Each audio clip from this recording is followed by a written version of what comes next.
Hey everybody. So we're a little bit late today. Sorry, 6:03. And you know what? We're so late and unprepared that I didn't even bring up my spiel. Do you think I can do it by memory, I think Alex? you can do it by memory. You can do it. Today, welcome to Game Audio Hour number 37. This is our weekly podcast where we talk about all things game audio. There you go. Industry tips, Techniques. Oh, techniques, good stuff. anyway, we're up to number 37. Everybody knows what we talk about. I can't believe I didn't bring that up. I usually have that. But hey, Alex, how's Japan? Good, thanks. You and I holding a nice stereo show here. You got the left channel, I got the right channel. We have stereo happening. There's only two of us. Kyle and Vince and Mike are otherwise occupied today. So Japan is all right. We've just had a typhoon pass over again last night. Oh man, really? It's apparently something like the largest typhoon in Japanese history or something, but it's always the case that the typhoons, they're always sort of a bit anticlimactic. Oh yeah. There's lots of like, oh, there's a typhoon coming, and all the trains turn off, and everybody goes home from work, and then it's just a bit windy. No, actually, I shouldn't say that. I mean, there are, especially in Okinawa and in the southern parts of Japan, on the coastlines, they get hit really, really bad, and the rivers swell up, and it can be pretty dangerous. So I shouldn't make light of that. But it's past now, and as usual, the weather is nice and crispy clear for the post typhoon climate. So Well, in keeping with that joke, I was going to say, so Mother Nature uses Halloween. It was so good. It was so good. Mother Nature uses Hollywood's press system, right? There's a big hype about the thing, and then it's not that great. yeah, I always equate it to like the sound of an LP record stopping. Yeah. It's like, here comes a typhoon. Your skies turn green when it happens. Do you guys? That's what it's all very Flash Gordon. It turns purple. Does it? Does it turn a weird color? Because I'm from the Midwest, and when tornadoes would come through, sometimes it would be. You could just tell because the sky. We would describe it as green, but it wasn't necessarily green. But it was weird. You're actually serious. I thought you were joking. The sky No. does turn green, does it? Well, I don't know if it's green, but the whole place gets a real weird color and weird calmness to it and then you would hear the sirens go off that there was like a tornado warning or something. You could almost always tell there was a tornado somewhere, even though you wouldn't see it in the sky. We have sirens here too for the rivers because the rivers really swell up because I live in the mountains. So yeah, that's right. So now looking in the chat room, let's say hello to Brian and Chase, good old Chase and Freddie and Christina who have joined us today. Join us on our skinny day when we're out of people. So we were kind of late because we just thought we'd give everybody just one more minute, but Vince has gotten slammed by some work right away, and same with Mike, and Ian just returned from Indiecade, so I'm sure that he is it off. How was Indiecade, Kyle? Indiecade. From a game audio perspective. There were a couple of really cool talks that I went to. One was on D&D, which was really awesome. And it's like role it's played in game development. That was really cool. From an audio perspective, there was this one game I wish I could think of. I wasn't prepared for you to ask. I probably should have prepared and listed the games that I really had fun playing. Line is one of them, Lyne. If you get that game, it's super cool. It's super simple. But that guy kicked butt. There was a game called Gemini that was really fun where you were like a star floating in a space field, but then there were these like almost gaseous formations. Right. And the reason I'm describing them visually is because even though headphones were hooked up, it is so loud. Your ears are going to bleed, and you're barely still going to pick up what was actually going on auditorily. But yeah, I think we're yet to find like a proper gaming convention that does game audio properly. It just isn't this sort of. There's so many practical limitations about getting across a good audio experience for somebody at a gaming convention, aren't there? I mean, how do you do it? I mean, you can have booths, or you can have like. Even like noise cancelling headphones are going to warp the sound with all their, all of the funky stuff that they do. Yeah. I mean, what's the solution? It'd be nice to have like well, there was Game Sound Con, and then there was the one in the UK as well that was a month or so ago. Yeah. I wonder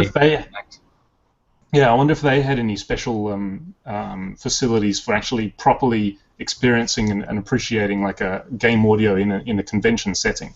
That would be a great thing to find out. I mean, as I sit here and think about it, if you could afford it, you just get some sound isolation booths. Just set up some makeshift plastic doored, plastic walled, filled with some sort of egg crate foam and headphones and kiosks in there Right. for the game. That would be my best suggestion. But you know that wouldn't be necessarily the most practical way to spend money at a convention. It costs so much to get tables. I don't know what it costs to get something at Indiecade, but thinking of E3, it's just nearly impossible to hear those kind of things. I went to a concert once on this matter.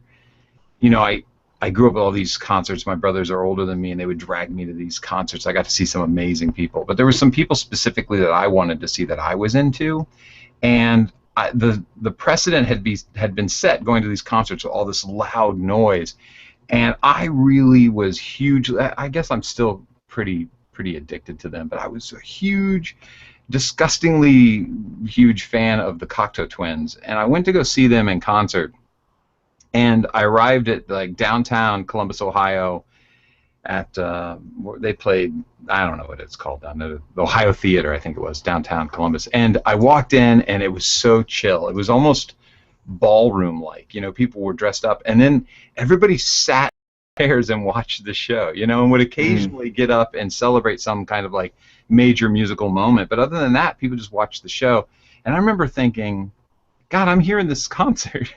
I can hear this thing. I don't hear all the screaming and yelling and the ill-timed woo from some drunk dude behind me. It was amazing to actually be at a show with a nice sound system and be. Let's actually segue that into a pre-topic topic.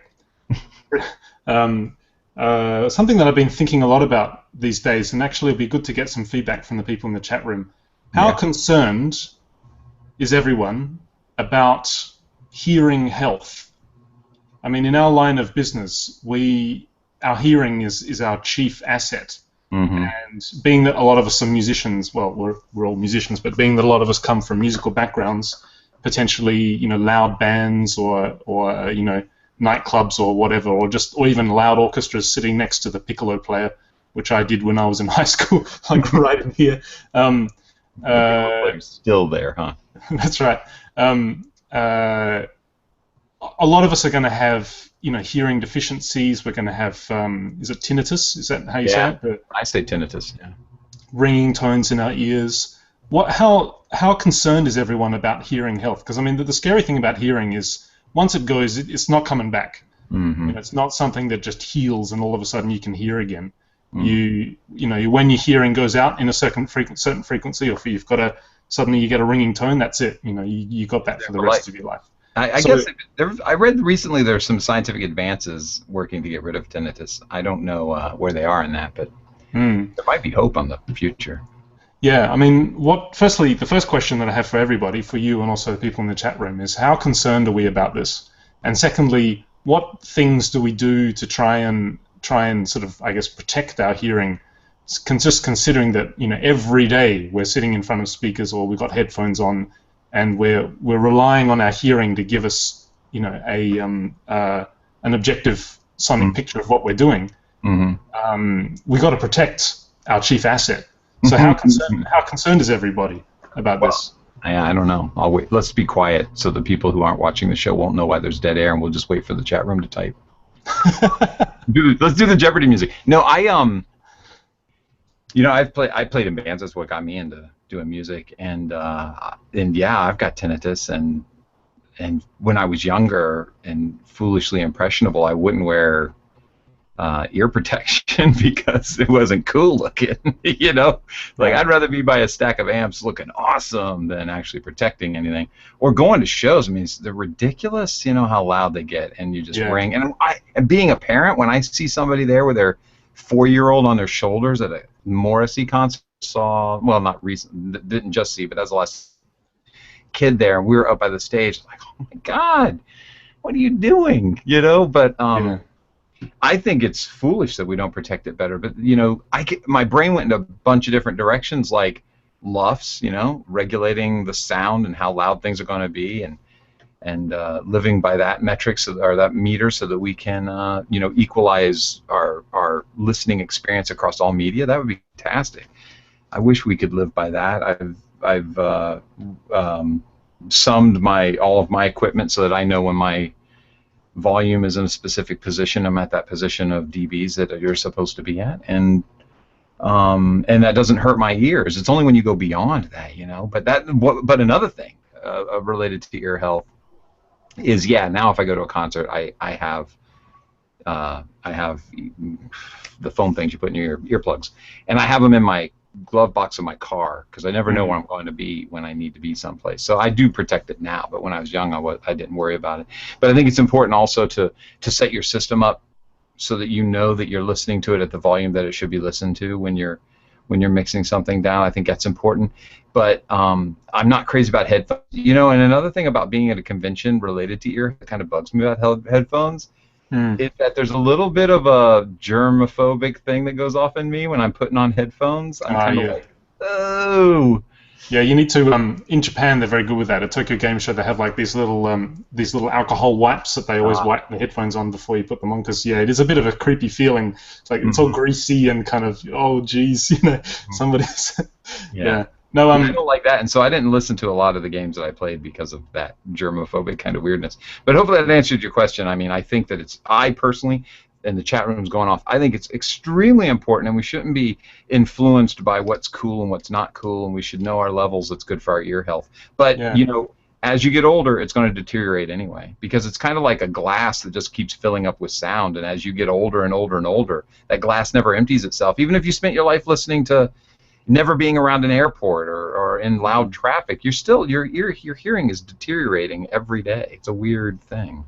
So we've got some good contributions in the chat room here. So Freddie is saying that he knows 2 people with tinnitus. Brian is saying he's concerned with anything over 80 dB. And Chase says hearing health is highly important to me, and I try to wear earplugs in loud places such as game dev drink-ups and other networking events. We should always carry a set of cheap or reusable earplugs when we know we're going to loud places, cons, conventions, places that play music with people talking or even driving, the cars and the windows down. And Christina says, for me it's more important to me now that I know I have a bit of hearing damage in one ear. I generally don't think it's something the public is concerned about, let alone musicians, and I think if it were a more publicly talked about thing, we would all be better off. Yeah, she's right. A lot of conversation going. Christine also says, we all know where to sunscreen and sunglasses to protect from the sun's harmful rays, but protecting our hearing should be just as important as skin and eyesight. And people don't have the same respect for their hearing as they do for their eyesight. If people damage their eyesight by going to the cinema, there'll be massive public outrage. People damage their hearing at music concerts all the time. Yeah, I think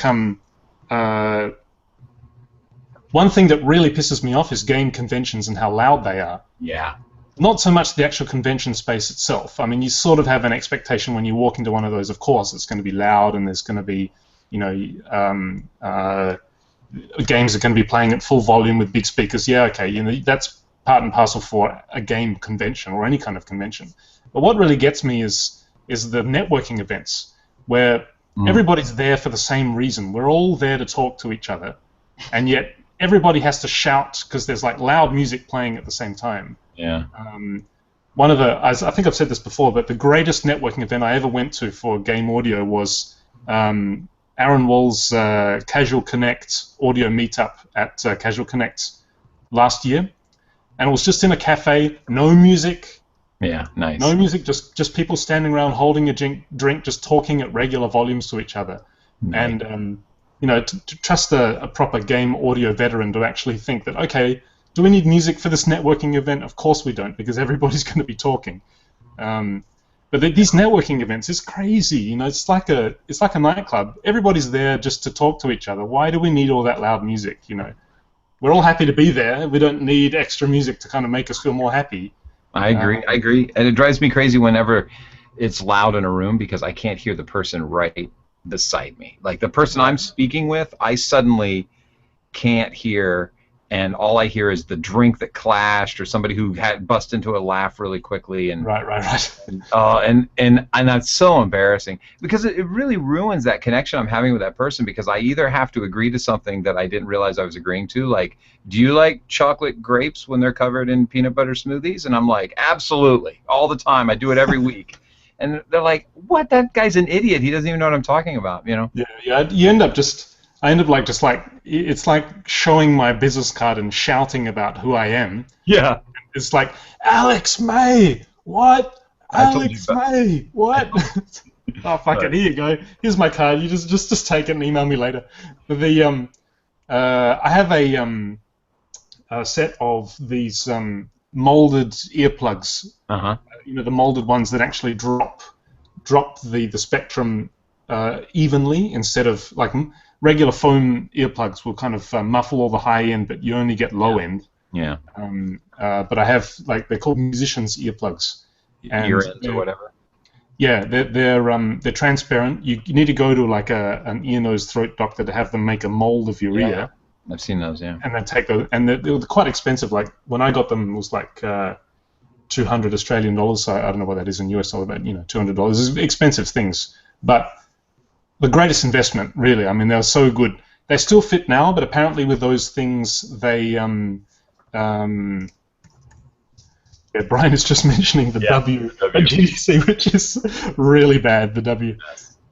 Oh wait a minute. The Chieftain might be worse. The They have the ISIAG stuff at the Chieftain.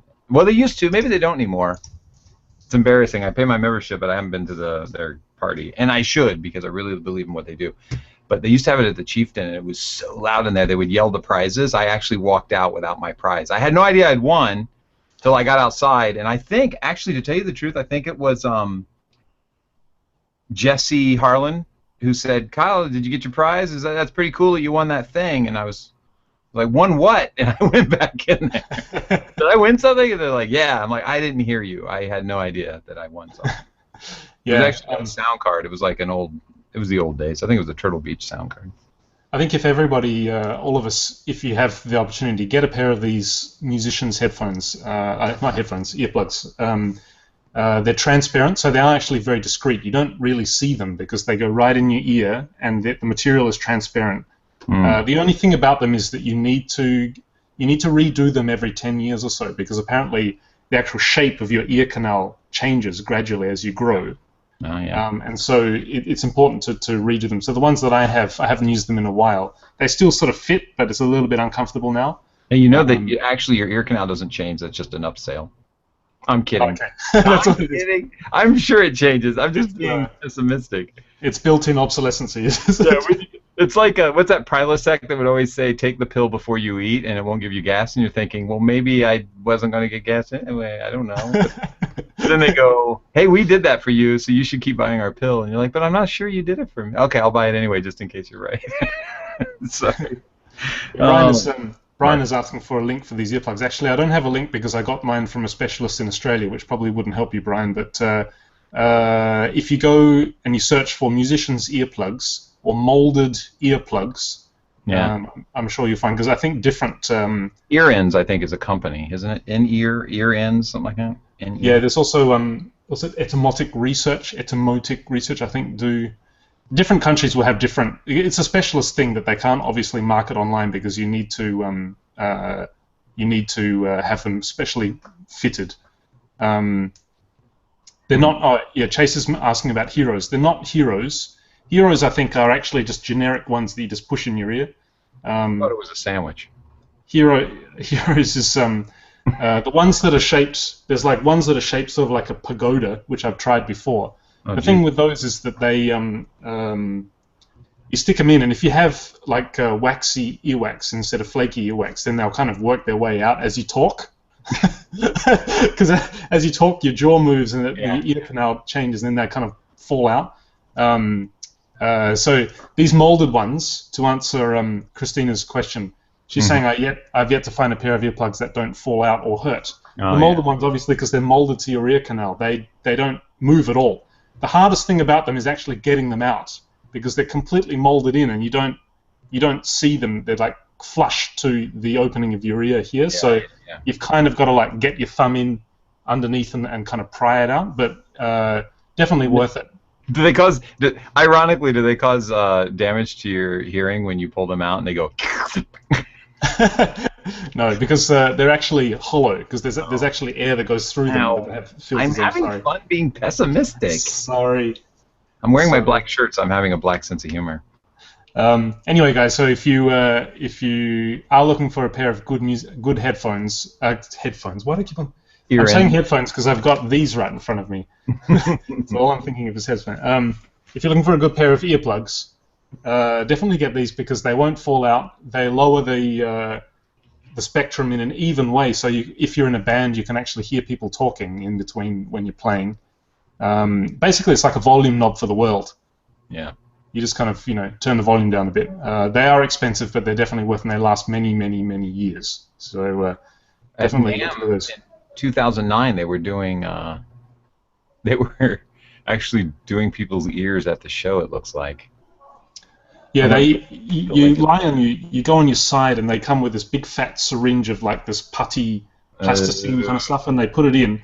It just feels cold inside your ear. oh, okay. And then you're supposed to wait there for like 10 minutes while it sets, and you're not allowed to talk or yawn because that changes your ear canal shape.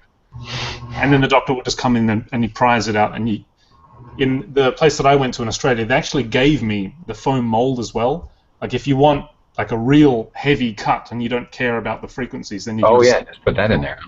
Um, You know so what I was yeah, going to say is whenever I wear earplugs, I actually get better definition in audio. I mean, how's that? this seems like an obvious thing, doesn't it? I mean, you're lessening the decibels that are attacking your eardrum, so therefore you can hear with better definition. Yeah, But it's true. I mean, I put them in, and then I can hear all kinds of little details happening places because I'm not distracted by this just assault on my sense. yeah. There's a bit of benefit to that. I have about 5 tones now that I can hear. Like when it's really silent, I can hear about 5 tones. Mm. And I don't know if that's relative. How about you? How many discrete tones can you hear when it's silent? According to my wife, I can hear all of them except the frequency she speaks in. Right. Yes. I thought that Um, was funny. You set me up really nicely for that. I have no idea. I haven't had a hearing test since I was a kid. I don't know. I think it's pretty good. I hear a lot of stuff around the house that nobody else does, and it gets I literally they will be mad at me, my daughter and my wife, because I'll say, "What's that?" and they go, "I don't know," and it's this like annoyance to them all of a sudden. We'll watch a movie and I'm distracted, so I'll be like, "What is that? I can hear that. Don't you guys hear that scratching sound?" And they'll be like, "No, watch the movie," and they get mad at me, and so I must have still pretty good hearing because I hear stuff they don't hear. yeah. You must. Yeah. So I used to go to a lot of I was big into techno, so I used to go into a lot of techno events and stuff like that. And yeah, pretty quickly I worked out that if you really want to enjoy that stuff, you got to have headphones. And Mhm. you see people at those events like they got the head right up inside the bass bin. Oh You know, yeah, and it's like, wow. I mean, yeah. yeah, you just can't. It's the same thing you say with like people who take young kids under the age of 7 or 8 to very loud concerts right at the front on the shoulders, blasting with. It's like, yeah. I mean, But I don't. Do you find concerts like less fun because of how loud they are? Isn't that nuts? And another thing on that respect is I know how to play drums. I'm a decent, I'd say mediocre drummer, but I don't play them because they're too damn loud. They mm, drive me nuts how loud they are. Everything I do, and then that seeps through into my career because I know what levels I need to mix for. But when I'm writing something, I write quietly, and somebody will say, I want something big and bombastic, and I'll do what I think is big and bombastic, and they'll be like, can you make it a little louder? It's still so quiet. That's been a career like Achilles heel for me, is I prefer quiet when it comes to audio my whole life. mm. And so loud instruments, when I was a kid, my dad was a woodworker. He'd bust on that bandsaw all of a sudden, and I would just jump every single time. I could never. I remember literally trying to stop from blinking when he would turn on the table saw because I knew he was going to turn it on, but every time it got me. It's Are funny you that that way? you're like a rock guitarist, though. I mean, how do you justify that? Standing there in front of your huge wall of Marshall chords. I mean, how do you, Well, with your like tap dancing on this like 4 meter long Fripp-esque collection of pedals and stuff. How do you justify that? Oh my God, are you going to let me talk about Fripp? No, I'm not going to let you talk about Fripp. No Fripp. No Black MIDI. No Fripp. Do not. I don't have a huge wall of amplifiers, and Okay. and the ones I have, I don't take past 2 or 3. And Mike will testify because we're working on something, and you know, I think that I have a quad setup right now. If I could talk about it for a minute, it's an orange Rockaverb 50. It's a Vox AC30. It's a new Fender Excelsior, and then it's a Fender Ultra Chorus, which is the only solid state in the whole mix, which has a better bass than any of them. And none of them are past 3 on the volume knob. But I do have 4 of them coming at me, and I have to correct myself by saying that I never move the volumes past 3. By adding more to them at 3, it's just so loud that I almost hate sitting in the middle of it. But I'm trying to do this. I'm working on this quad guitar thing right now, and so I have to be in the middle of it. But Yeah, I don't turn it up very loud. I thought that for I mean, I'm a bassist, not a guitarist. But what about when you need to get feedback for effect and so you need to have a certain volume in order to get that right? Oh my God, dude! Geez, thank you for walking this right into something I can talk about because I was afraid I wouldn't know what to talk about this show. So there's a guitar called a Fernandez Monterey Elite, or get the Sustainer pickup, and you can get feedback at very low volumes because it has a switch. It's cheating, I know. It's basically an EBow for all the strings, but if you once you get the EBow rolling, if you will, once you get the Sustainer pickup going, you flip a switch and it flips over to all the harmonic frequencies, and all it sounds like is feedback. And so you can barely be playing and flip that switch, and then you just, mic that amplifier. And of course, a big secret to amplification recordings is to get a low wattage amplifier and turn it up, and it'll sound when you mic it like a huge stack of amplifiers, and it might be a 10-watt amp. That's it. So if you get a little 10-watt amp and you turn it up to 3 and you flip that switch on that Fernandez, you've got feedback that sounds like your Steve Vai, and nobody's awake in the house. It doesn't. You can do it at midnight and nobody'd be bothered by it. Right. Yeah, didn't Robert Fripp use one of those, Kyle? You gonna let me talk about Fripp? No, I'm not gonna let you talk about Fripp. I will talk about Fripp. That is exactly why I bought that guitar, is because he uses the same one. It's a brilliant way of getting that long sustain. And I was just watching a video with Steve Vai, who's hilarious to watch. He's such a he's so gregarious and so fun to watch. He's a showman.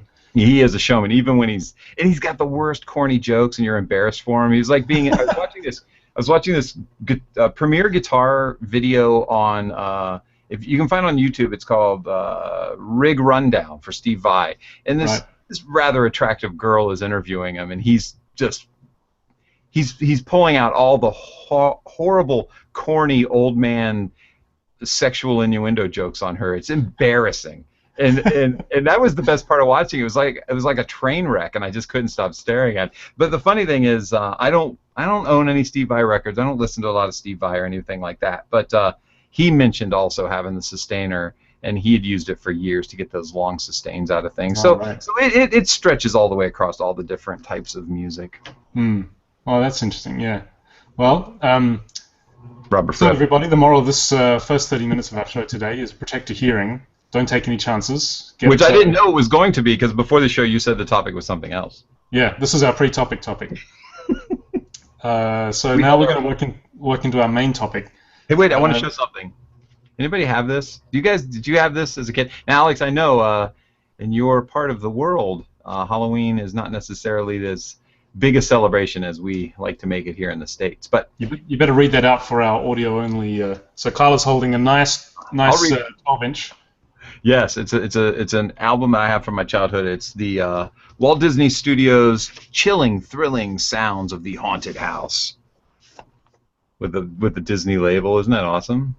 Anyway, it's full of sound effects. I used to listen to it all the time. And so in keeping with that theme that I insisted we do on you guys, which you guys weren't privy to, and I made the decision for us unfairly, is that every episode this month I want to talk about something related to creepy audio, so that we can have, just kind of keep that Halloween theme up and running. But you didn't have this, huh, Alex, this album? Or are you familiar with it at all?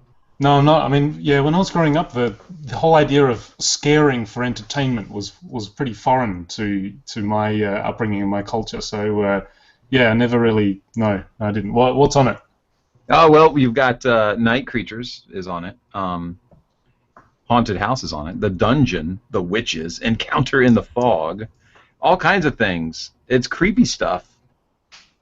It's really fun to listen to though. But here's a link. It had two different covers, and here's a link in the chat to the more popular cover.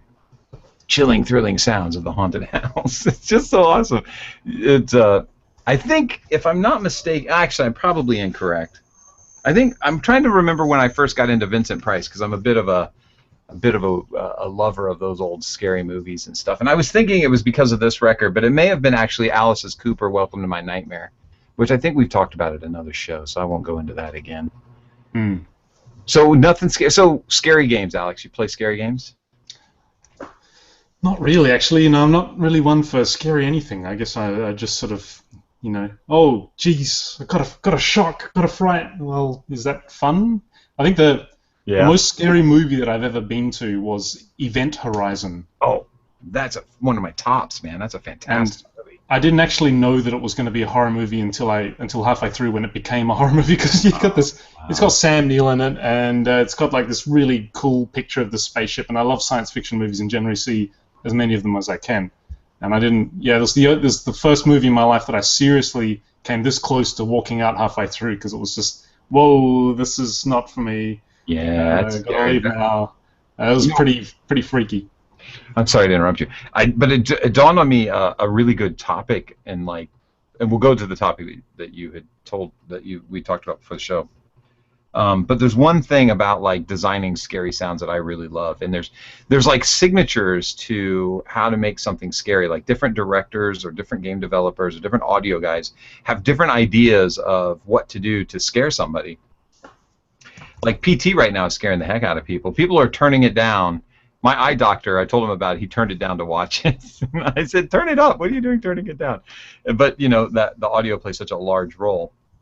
And so the point I'm making though is in Event Horizon they used a device that scares the crap out of me, and it was also used in Prince of Darkness by John Carpenter, which we've talked about as one of my absolute favorite composers, ironically, and film guys. And it's that radio signal from the future, but you don't realize it's from the future. Remember in Event Horizon when they put that CD in and they were trying to decipher what he was saying, and it was in Latin, which adds to the whole religious kind of Mm, scariness of it, and they were trying to figure out what he was saying, and he was saying like free yourself or something like that, but they didn't realize. They thought it was free me, like we're on a rescue mission, we're going to try to figure out what happened to these people, we have to free them, they're stuck somewhere.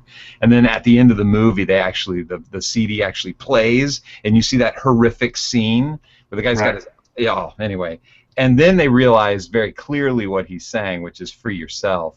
I think it's what it was.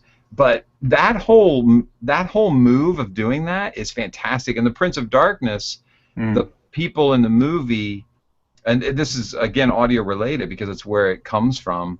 Um, the people in the movie were having dreams early on in the movie. The people that go to this church to figure out what's going on, and they're kind of like scientists and stuff.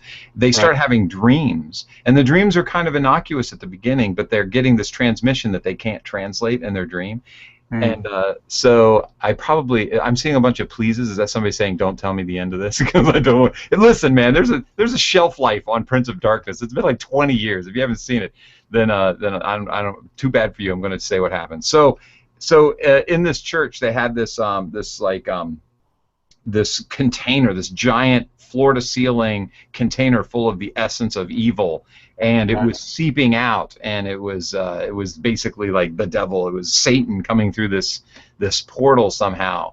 And these scientists are trying to figure out what it is, and then when they figure out what it is, how to stop it. And so what that transmission they kept getting as they would dream further and further into the movie, the dream would become more and more realistic, was themselves in the future. They weren't able to save this thing from getting loose, and Right. they actually cobbled together whatever they needed to send messages back in time to their own selves to tell them what to do, but they couldn't decipher it.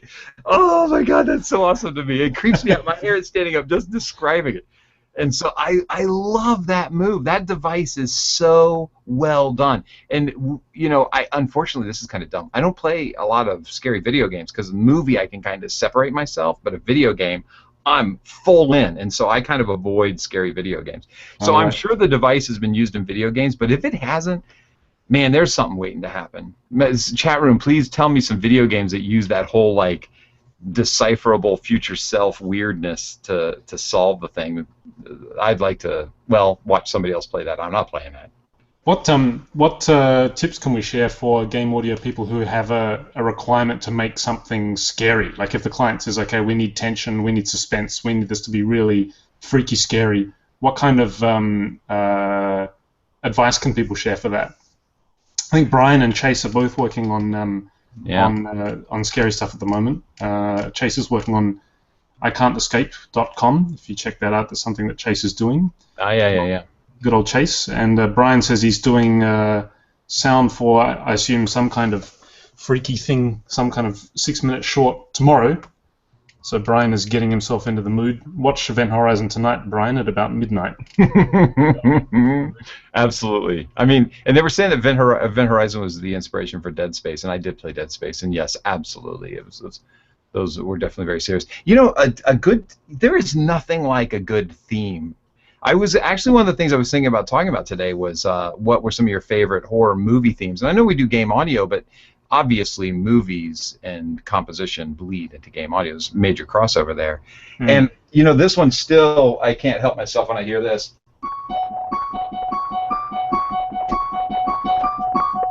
You know what I'm talking about.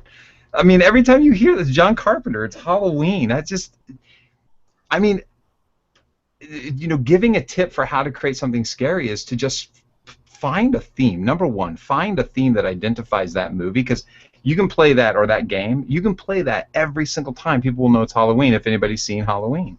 They don't think, oh, that's the latest song by Brian Ferry. Nope.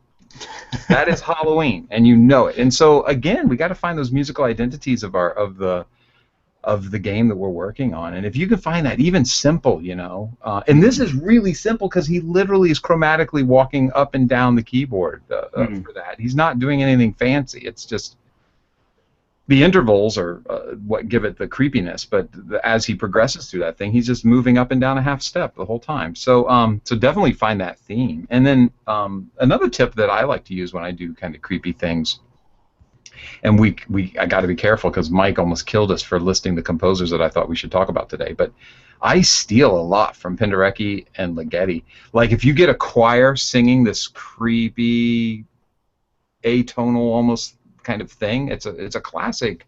Lux by I closed my stuff because Mike said he didn't want to be, he was going to be mad at us if we talked about these composers without him around.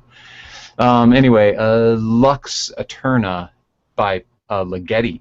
Listen to that, but listen to Ligeti, because there are people who have redone it, and then they've done it with the orchestra, or they've done it with other things. But you got to get that vocal kind of creepiness to it. So again, atonal is a secret. Those string stabs, like Psycho, is totally creepy, and Penderecki does a lot of that kind of high-end, scratchy violin string sound. How important or how effective do you think atonalism is with creating? Is it more just the context and the instrumentation and the themes that are more effective than just simple atonalism? Well, I think that if you have a strong theme, you're going to revisit it throughout the game and throughout the movie. And I am certainly no expert. This is when we need Mike Shapiro on here. But these are the tricks that I pull as a layman, minor guy in comparison to anybody else. But you're going to revisit the theme with different instrumentation and stuff like that. So choosing your palette of instruments is very important. So, you know, you don't want to revisit the Halloween theme with a barbershop quartet. It's just not going to have the same effect, you know. Right. But have a good, strong theme, and then revisit it in different keys and stuff, and different octaves with different instruments would be fun. And then fill in the space. Step 2, literally, if I had a recipe, this would be step 2 on the recipe, is create a bunch of atonal stuff that you're just going to throw in there as kind of like fodder. You're going to fill emotional scenes with that don't really don't really lend themselves to a strong theme, but need to have some sort of impact, like the shower curtain getting ripped open. You know what I mean? And so Right. you got to have a bunch of that stuff in there. Um, and that would be step two, and I think from there it'll just, it'll take you where you need to go, because you're not going to use all that atonal stuff. But I think it's really important because it's using the orchestra as an effect, like a foot pedal. Like my guitar will have this thing going, and I step on this foot pedal, and it no longer sounds like it's anything. It just sounds like a mess. But sometimes that's a really cool sound, And so using these orchestral effects in that way, I think, is very useful. Yeah, Brian is asking a question here for sound effects stingers, i.e. the jump in your seat moments. Are there some creative ways to startle people? And actually, Chase's advice is fantastic. Chase says normally having silence for a certain amount of time before the stinger occurs is what gets me. Yeah, that's. I've had limited experience with making scary music, but one of the key things that I found was really useful is silence, and just that sort of sudden lack of anything really kind of focuses your attention down onto what's happening visually. Mm-hmm. And of course, because a lot of the times the scariness, that shock moment, comes from something visual, and the sound follows that. Of course, it works the other way around too sometimes, but like refining, sort of honing the viewer's or the player's attention down to the removing all sound is a really good way to suddenly increase that tension. Yeah, that was really respect in the Alien movie too. Right. Listen to Alien. It's just so cool, man. Top of the list. Number one, either that or Blade Runner. I've never been able to decide which one I like better. I think one other thing that I tried in the project that I had to do that was for scary stuff was any kind of slightly rhythmic element, so like a heartbeat or a breath, like breathing, or like I find that if you put the sound of breathing into music, and if you make the sound of, it's obviously not applicable in all cases because you may be looking at a character, and obviously if you have the sound of breathing, it makes the player think that that's the character breathing. But having breathing and actually increasing the rate of the breathing and making the breathing sound more nervous is a great way to sort of somehow indirectly affect the viewer's kind of mood. If you're breathing and you hear this breathing that's getting faster and faster, it kind of makes you feel nervous. Same with the heartbeats, or even just some kind of rhythmic signature as well. Sometimes works doing that. But yeah, I'm really I'm on the other side. I'm really desperate for advices when it comes to making scary stuff. Well, I'm right with you, because I recently did a sound collage, a sound scene. There was no visuals for a Jack the Ripper thing. Right. And I utilized something I've used in other things in the past, and that scared me in movies. And it's when you have, especially in a surround situation, when you have a reverse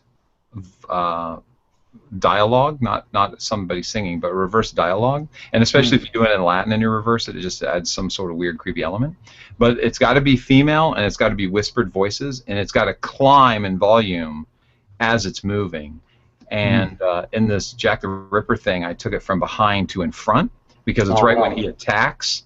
And even though I did it still creeps me out every time I listen to it. But the key to that is not to make it short. It's actually got to be in somewhat unrelenting. And when something is scary, it can be only 2 seconds and feel like it lasted forever. So you got to find that balance of where the scary is when you're doing some of these sound effects tricks. But definitely, and also it can't just be a person saying Latin in reverse, coming forward, whispering the lines. You've got to double them. A bunch of doubles of those lines and get them all a little bit, and now it sounds like a group of ghosts coming from behind and attacking you. And if you make it last the right amount of time, it will just start raising the hair on your arm, and it just won't stop. And I put this one to the point where the first time I was getting the length together, I stopped it at the point when I finally said, I'm tired of hearing this. This needs to stop, even though I'm the one creating it. And that's when I said, okay, cut it off right there and move it back just a little bit. And so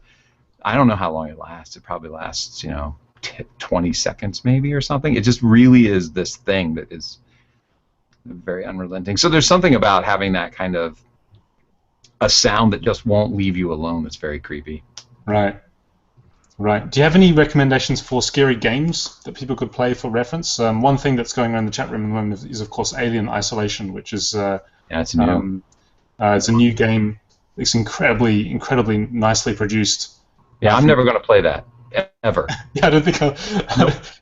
I don't think I'll be. I think I'll be passing on it as well. But I totally want to talk to who did all the audio for it. I think it's an amazing game from what I'm seeing and from the reviews it's getting, and certainly old other Alien games, and I love the franchise, weren't that great. But even the first Alien versus Predator scared me. I was like, no, I don't really want to play that. No, I'm good. right. I'm good. Yeah, Yeah. I think watching, even if playing it isn't an option, watching some playthroughs on YouTube, because Hmm. there's a lot now for Alien Isolation, is a great way to pick up. You've got to find good walkthroughs that actually have proper audio that you can hear and not just the sound of the player's voice on top. Yeah. Left 4 Dead is one that I would recommend because auditorily it's very consistent is the word that I would use, and so I wanted to say unrelenting. That's not it, and consistent doesn't seem to give it the credence it really deserves. But there's something about that soundtrack that really sucks you in, and if I take off my headphones and I play, I'm not scared at all. I walk down dark hallways with a flashlight, something jumps out at me, and I'm like, yeah, that's creepy. But in other words, it also helps me too to play scary games if I'm playing with friends because we're usually being jackasses and saying stupid things and making fun and kind of lightening the mood. But with the headphones on, even having those people around and I know they're out there, right, standing beside me shooting at the monster that just jumped out, it's not scary. But if I put on the headphones, that game really sucks me in. Not the scariest soundtrack in the world. I'm not saying that. It's just they did something to really, really ring you in and pull you into the immersiveness of that game. I think the scariest game I've played is probably there won't be too many people who know it, but it's a game on the Amiga called BSS Jane Seymour, which is a 3D sort of like a dungeon crawler, except you're on a space station. And that was really freaky. And I think the only real freaky thing about it was there was no music. It was just atmospheric sounds of the space station and a heartbeat.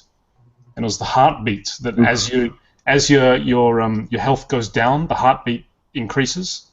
And so when it's really critical and you've got to get to I can't remember what it is, you've got to get to like your escape pod before the station explodes or something like that. Yeah. And you're running down these holes and your heartbeat's pumping. You can hear this heartbeat, and the screen's flashing red because you're on very low health, and these stuff coming at you. And that's what kind of made me think, wow, the power of having some kind of physiological hint in there sonically, like the heartbeat or the sound of the breathing.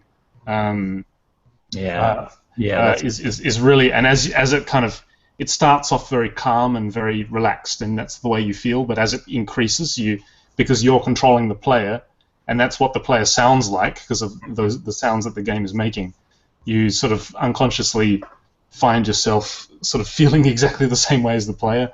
Yeah. Chase mentioned Slender Man, which is a new one. There's a lot of games flying through here. I Can't Escape. Amnesia. I remember Amnesia. When I was dumb and young, before I realized that it wasn't smart for me to play scary games, I played that one. That was, wow. That wasn't a lot of fun. Slender Man I didn't play. Obviously I didn't play because I stopped playing. I've already talked about this. But have you played any of these? No, I Resident haven't Evil, actually. Silent Hill? No? I haven't actually. There was a Cthulhu game that I played that was in the 90s too. That was kind of creepy. I'm trying to remember what that one was. The Cthulhu mythos though doesn't really creep me out too much, but the game was well done. There's just something ridiculous about the Cthulhu mythos. Are you familiar with that, Jack? Or Jack, I mean, are you familiar with that, Alex? No, I haven't read it myself. This is Lovecraft, isn't it? Lovecraft, yeah. Yeah, I know of it, but yeah, I mean, it's a major part of my life because I love playing board games. And I've got lots of Cthulhu themed board games and stuff like that, but I've never read any of the Lovecraft books, and maybe that's what it takes. Is you got to read the books, and then you start to relate to the theme. But I don't know, a Godzilla movie scares me a lot more than some sort of Cthulhu mythos kind of thing. I don't know. Anyway, yeah. Well, I don't know what else to talk about when it comes to scary stuff, and we ended up not talking about what you were saying we should talk about. Yeah, we actually had a question there from a new viewer called I Compose, who says, not to get off topic, but Venview worked in a big company in the audio department.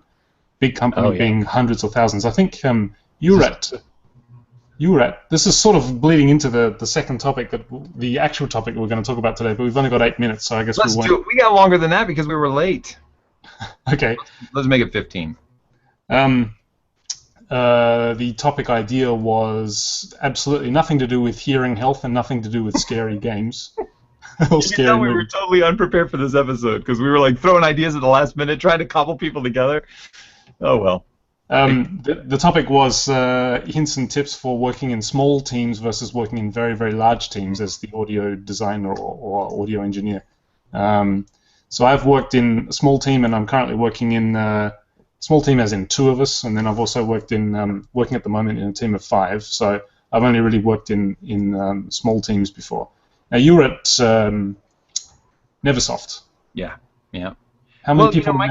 my career started. My first gig was with Sierra. Right.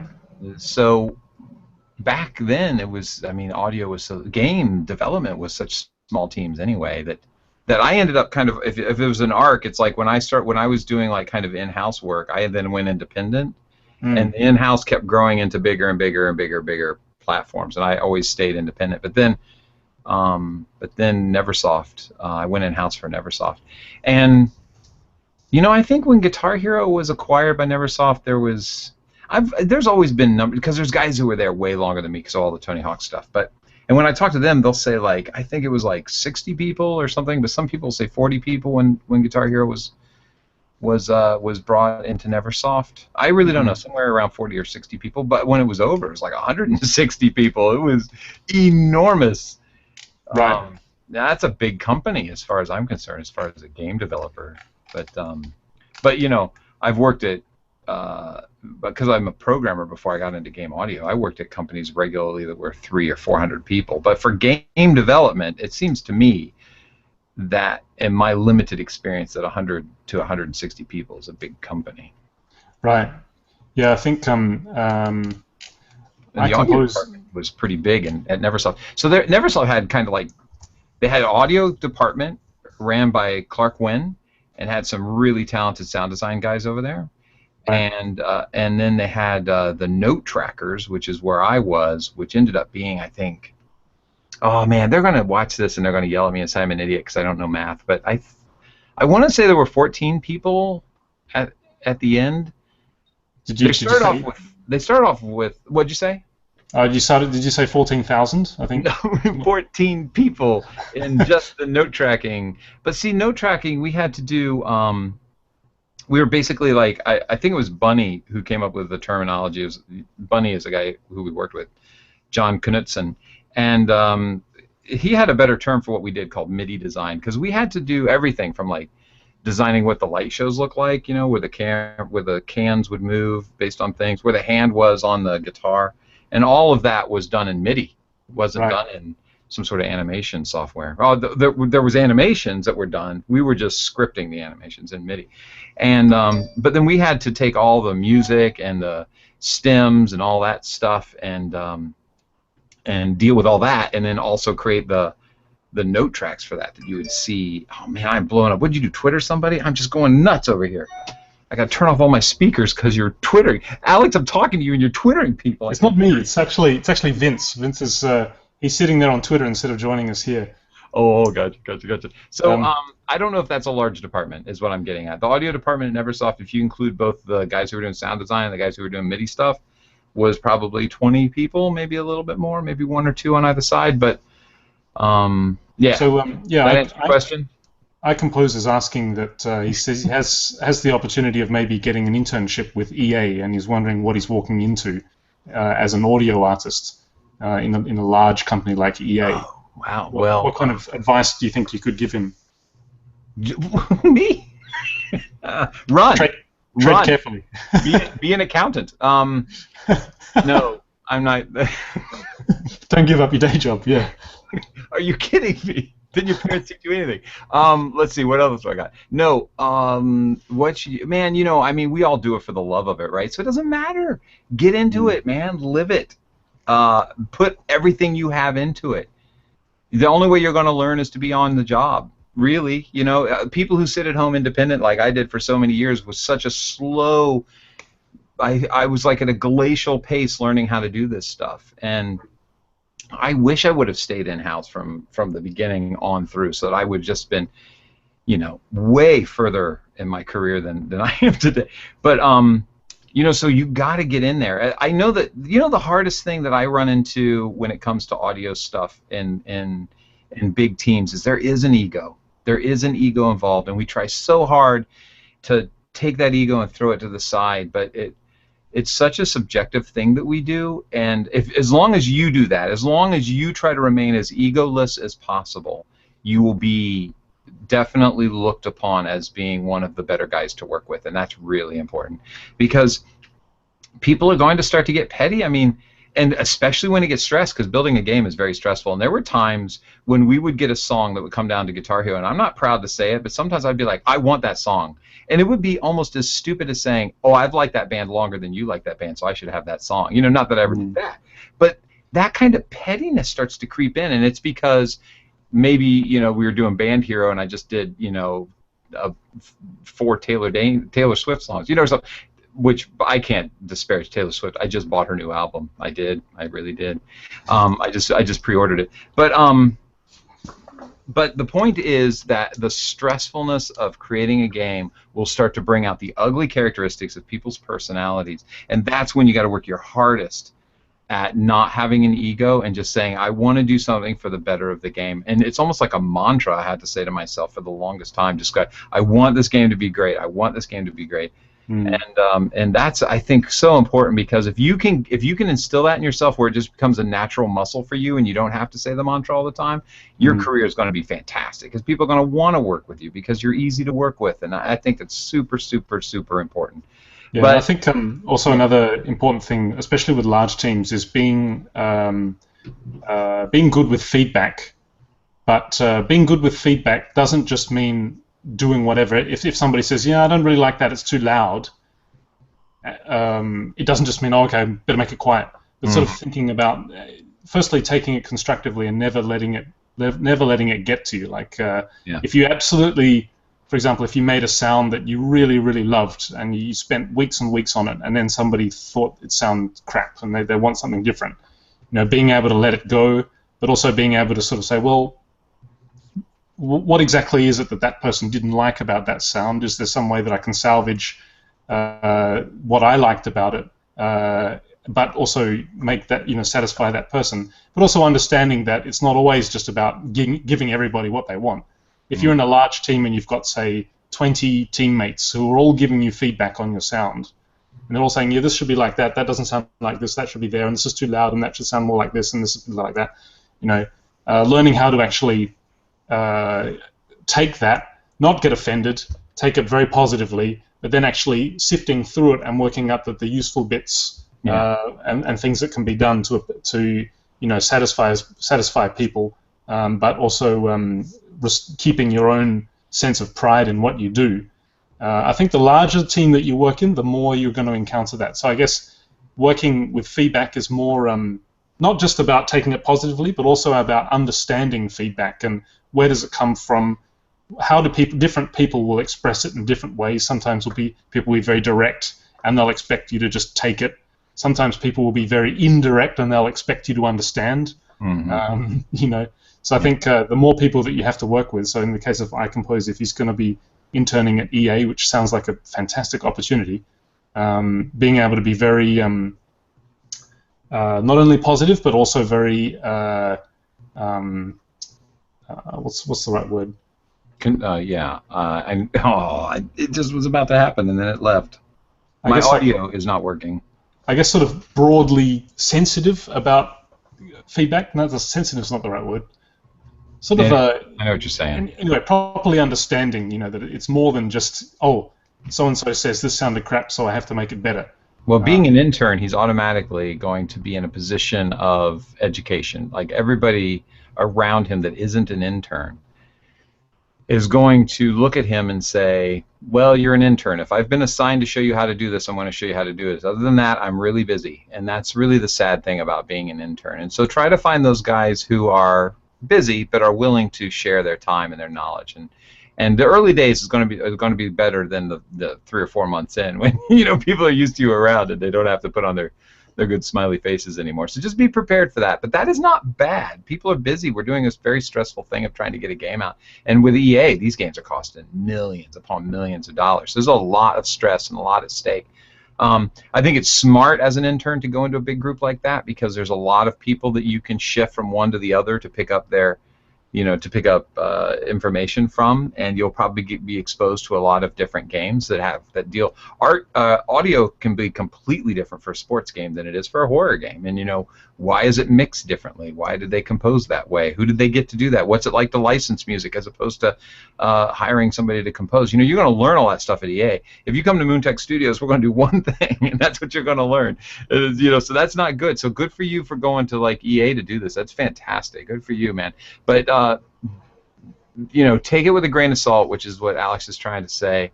But be open to the criticisms because that's how you're going to learn. And that's a real talent. That's a real hard thing to do, especially the younger you are. It's hard to hear a criticism and know whether that is actually useful or not. Another thing that I do is identify who the decision makers are.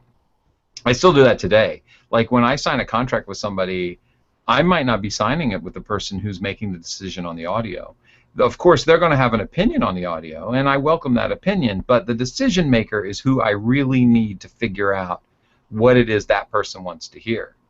And so I could have 20 people tell me, oh, I don't like this, I do like that, I don't like this. And I just was recently on a project where they let the whole team decide on the audio, and I kept saying, find one person who makes the decision, because you can't make these kind of decisions by a committee.